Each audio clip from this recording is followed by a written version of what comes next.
A blessed day. In this video, we will discuss about the different medical devices, specifically the FlexPen, tuberculin syringe, and methyl aminoleucolinate cream with halogen light source. Now, let's move on to the introduction of a FlexPen. What is a FlexPen? A FlexPen is a rapid-acting insulin that starts acting 15 minutes after injection and peaks in 1 hour. Since it delivers 1 to 60 units in 1 unit increments, it can continue to work for 2 to 4 hours, and it is used to help children and adults with diabetes mellitus to control their blood sugar levels. Patients don't have to load the FlexPen since it comes pre-filled with insulin or GLP-1 for easy identification. The pen is also color-coded. The insulin product works by allowing blood sugar, or also known as glucose, to enter cells and be used for energy by your body. This medicine can be used alone or in combination with other oral diabetes medications, such as metformin. Now, let's move on to the right application of a FlexPen. Nominal FlexPen is used to improve blood sugar control in adults and children with diabetes mellitus. On the other hand, the proper use of a FlexPen must hold your FlexPen with the needle facing upwards and gently tap the top of the cartridge with your finger a few times to catch any air bubbles. Lastly, press the push button all the way in while keeping the needle raised. The dose selector is reset to 0 at the tip of the needle. A drop of insulin should appear. Now, let's move on to the additional information. Here are the do's when using a FlexPen. First, if you notice cloudy insulin, gently roll the vial or cartridge 10 times upside down and back before using it to the mix with the medication. You don't have to mix if the insulin is clear. Second, wash and sanitize your hands before using the pen. Third, clean the area of injection with rubbing alcohol before using the pen. Fourth, for safety check, dial the dose indicator to 2 units and push the injector button and watch at the end of the needle to make sure that you see some insulin come out from the needle. It is an indication that there is no error in the system. If there are do's, there are also don'ts. First, the container should not be rigorously shaken. This may lead to a higher risk of bubbles and for affecting dosage reliability and can accelerate insulin breakdown. The second, do not use if clumps of white material, a frosty appearance, or particles clinging to the vial or cartridge sides is observed. Third, if your skin is red, puffy, itching, or injured, don't inject the pen. Fourth, even though the needle is replaced, do not share your pen with device with another person. It could spread a harmful infection to others or develop one from them. Now it's time to introduce to you tuberculin syringe. So what is a tuberculin syringe? Tuberculin syringe is a small syringe device with a fine needle used to measure and deliver an exact amount through a needle. It commonly holds up to 1/2 to 1 cubic centimeter.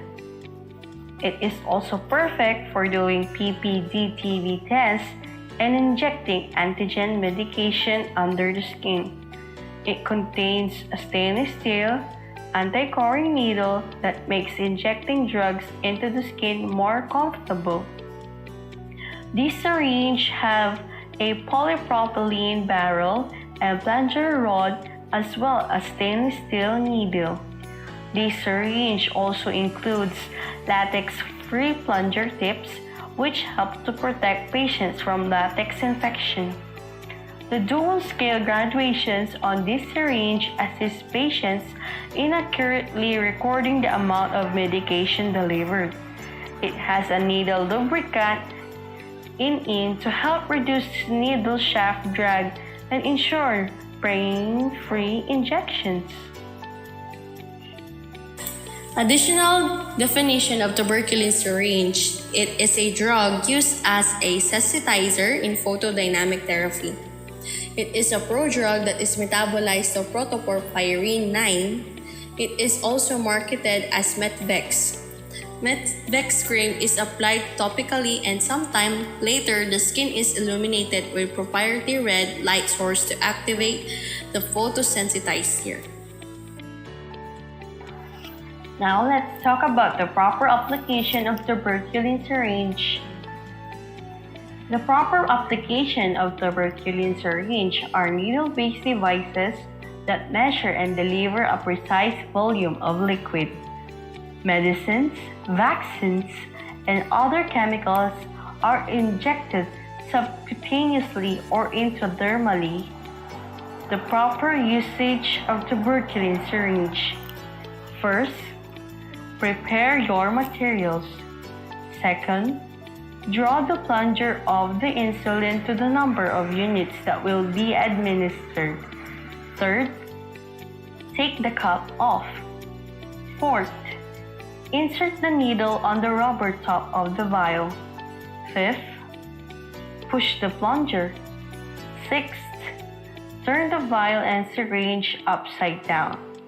Seventh, pull the plunger to withdraw the desired dose. 8. Check the syringe for air bubbles. If there are air bubbles, hold the syringe upside down and tap the barrel to push the bubbles up. 9th, push any air bubbles up.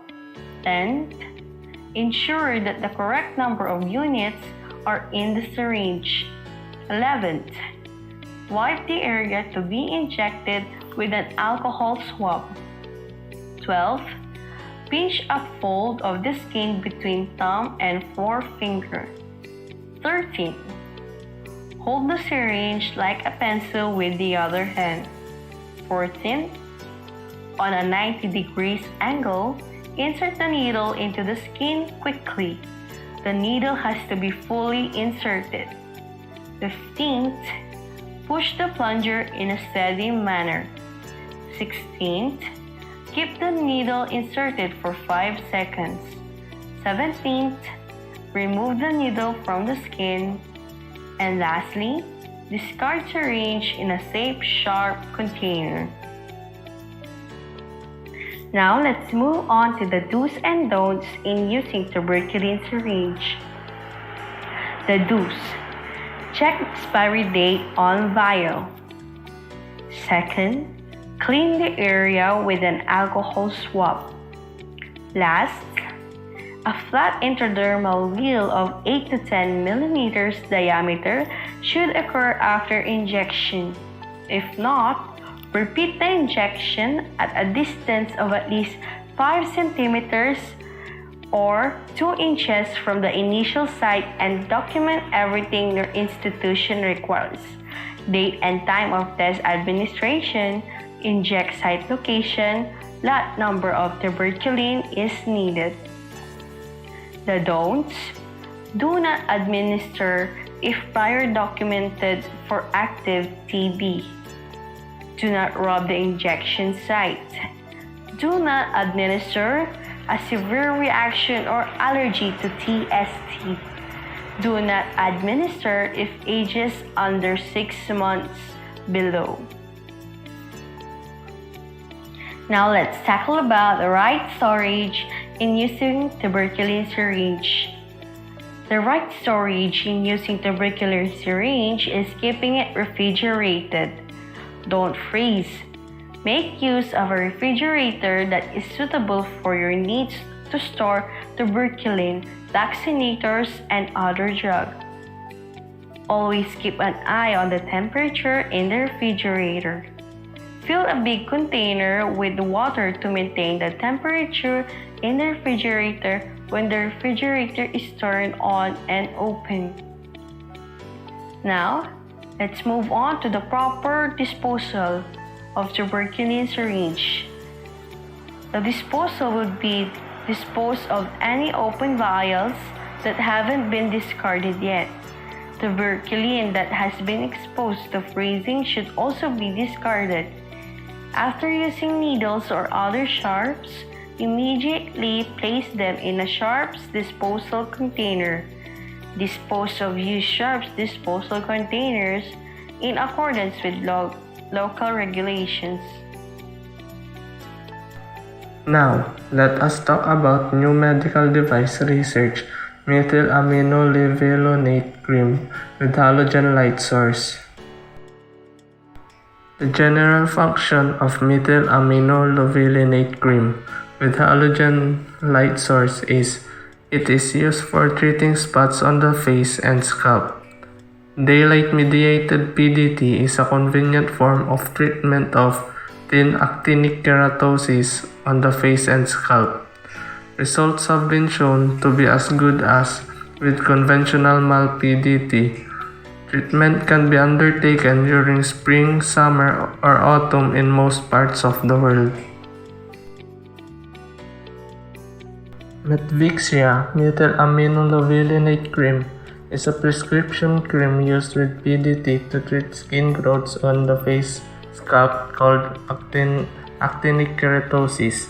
An actinic keratosis is a rough, scaly patch on the skin that develops from years of sun exposure. It's often found on the face, lips, ears, forearms, scalp, neck, or back of the hands. The benefit of this new device is it works by creating a photochemical reaction that kills particular types of damaged skin cells.